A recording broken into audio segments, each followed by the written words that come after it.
ভগবান বদলে কিছু বলছে, কানাই রে একবার তাকিয়ে দেখ, মুকুর পানে যদি তাকিয়ে দেখতিস তাহলে বুঝতিস তোর নয়ন যুগল দেখ কেমন লালটি বর্ণ হয়েছে, কাঁদতে কাঁদতে তোর নয়ন যুগল কেমন লাল হয়ে গেছে। কানাই রে কিন্তু তোর কাদা বদলে আমরা সইতে পারি, একবার মনের কথা খুলে বল। মনে যদি দুঃখ হয় সেই কথা যদি না খুলে বলা হয় তাহলে মনের মধ্যে সেটা কি কষ্ট আরো বেশি বেড়ে যায়।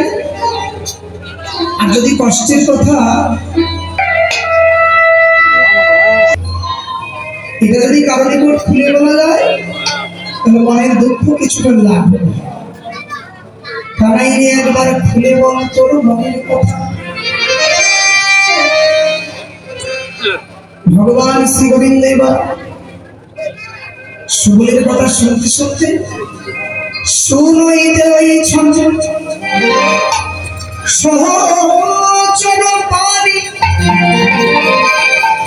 ছড়িনি শশ ফুলটাও পার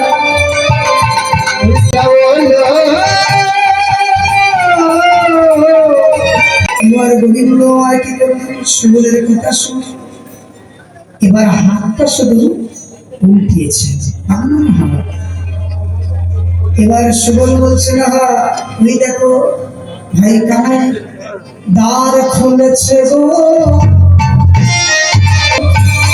দেখি মাইরা কন্যায় রে বর্ষাকালে যদি কোনো জায়গায় বাঁধ দেওয়া হয় আর সেই বাঁধের ওই পরে যদি জল খুব পেতে থাকে, যদি একবার কোনোভাবে বাঁধটা ভেঙে যায় দেখবেন এইদিকে যা থাকবে সব কিছু ভাসিয়ে দিয়ে চলে যাবে। সুবল মনে মনে ভাবলেন এবার প্লাবন আসে। ভাই কানাই এবার দরজাটা খুলেছে, এই ছড়ি নিঃশ্বাস। কিরে ভাই এমন করে বসে বসে কাঁদছিস কেন? দেখবেন অনেককে বলা হয় কথা বলে না, শুধু মাথা নাই, অনেক সময় পর যদি খুব বেশি করে বলেন না দীর্ঘ শ্বাস ছাড়ে,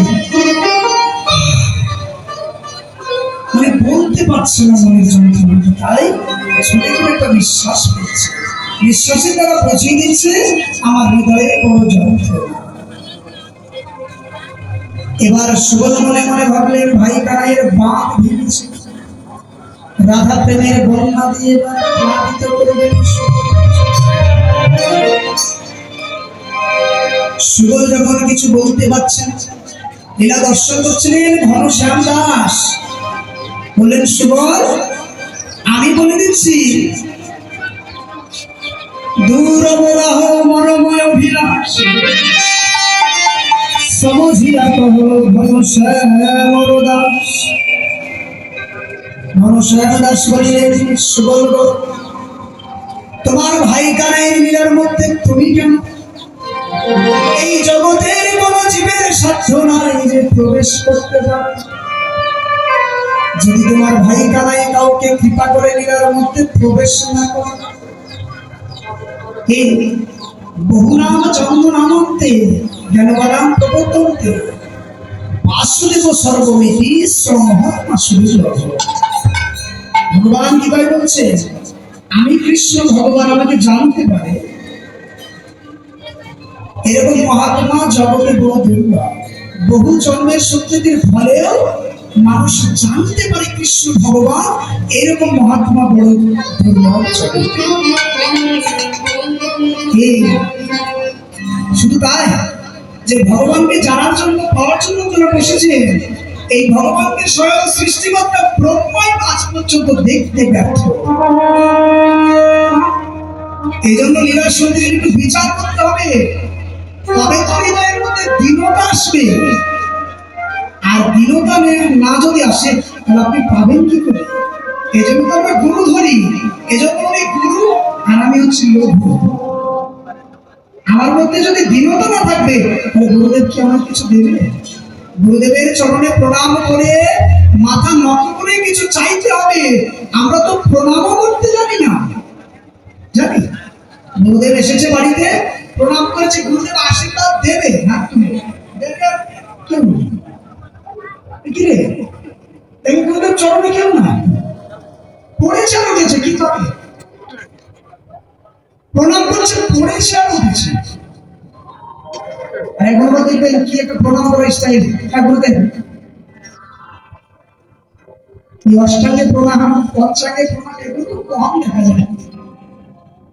দেখবেন বৈষ্ণবকে দেখলে কি, বৈষ্ণব দেখে যেবার নাম হবে মন্দ, তার মন্দ পড়ে গিয়া নমের করল। বৈষ্ণব দেখিয়া যেবার ভয়ে গঙ্গা যায়, ত্রৈলোক্য তারিণী গঙ্গা দূরে সরে যায়। গঙ্গায় স্নান করলে মানুষের পাপ ধৌত হয়, আর বৈষ্ণবের পদ দর্শন করলে জীবন ধন্য হয়ে যায়। গঙ্গার চাইতে বৈষ্ণবের মাহাত্ম্য বেশি। ঠাকুর মশাই বলেনি বৈষ্ণবের চরণ ধুলি, তাই মোর স্নানে গেলি তর্পণ মোর বৈষ্ণবেরও না। আমরা তর্পণ করি মহালয়ার দিনে, করি না পূর্বপুরুষের উদ্দেশ্যে, কিন্তু ঠাকুর মশাই বললেন ওই তর্পণ না করে যদি সরস্বতীর নাম, বৈষ্ণবের নাম নেওয়া হয়, জয়রূপ সনাতন ভট্ট রঘুনাথ, শ্রীজীব গোপাল ভট্ট দাস রঘুনাথ, এটাই যদি নেওয়া হয় তাহলে তর্পণ করার চাইতে দ্বিগুণ ফল লাভ। বৈষ্ণবের চরণ ধুলি অঙ্গে মানলে গঙ্গা স্নানের চাইতে বেশি পূর্ণ লাভ হয়। আমাদের পরে ঠাকুর মশাই বলছে, যার কাছে আপনারা প্রেম দিতে যান, মায়েরা বৈষ্ণবের মাহাত্ম এইরকম। যাকে পাওয়ার জন্য কোনো বসেছে তাকে ব্রহ্ম পর্যন্ত দেখতে পায়। দেখবেন ভাগবত পড়ে দেখবেন, সেখানে বলা হচ্ছে ব্রহ্মা 1000 বছর ধরে ভগবান বিষ্ণুর নাভিপদ্মের মধ্যে দিয়ে, এই নাভিপদ্ম এর মধ্যে 14 ভুবন বিরাজ করছে, আমরাও আছি। এই নাভিপদ্মের মধ্যে দিয়ে ব্রহ্মা 1000 বছর, ব্রহ্মাকে 10 বার জন্ম হয়েছে। ব্রহ্মার আয়ুষ্কাল হচ্ছে 100 বছর। আমাদের হিসেবে নয়, ব্রহ্মার আয়ুষ্কাল কেমন? আমাদের পৃথিবীর হিসেবে 429 কোটি 80 লক্ষ 40,000 বছর যেদিন হবে, সেদিন হয় ব্রহ্মার 14 মন্বন্তরে সহস্র চতুর্যুগে ব্রহ্মার একদিন, আবার সহস্র চতুর্যুগে ব্রহ্মার এক রাত। এভাবে ব্রহ্মা 100 বছর বেঁচে থাকবে। তাহলে সেইভাবে ব্রহ্মাকে এই হিসেবে 1000 বছর ধরে আসা যাওয়া করেও ব্রহ্মা কৃষ্ণের দর্শন পায়। বুঝতে পারছেন মায়েরা, সেই ভগবানকে পেতে গেলে কতটা কঠোর হতে হয় ভজনের দিকে। একবার শুধুমাত্র এই ধরিত্রী মাতা গাভীরূপ ধারণ করে ব্রহ্মাকে সঙ্গে নিয়ে গিয়ে দাঁড়িয়েছিলেন ক্ষীর সাগরে। সেখানে ভগবান বললেন, ব্রহ্মা তুমি যাও, আমি কিছুদিন পরে পৃথিবীতে এসে হাজির হতে হবে। শুধু এইটুকু শুনতে পেয়েছিলেন, উনি দেখতে পাননি।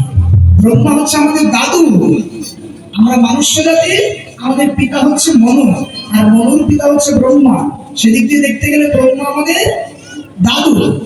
আমাদের দাদু ভগবানকে দেখতে পেল না, ভগবানকে চিনতে না পেরে ভগবানের চরণে অপরাধ করে ফেলল।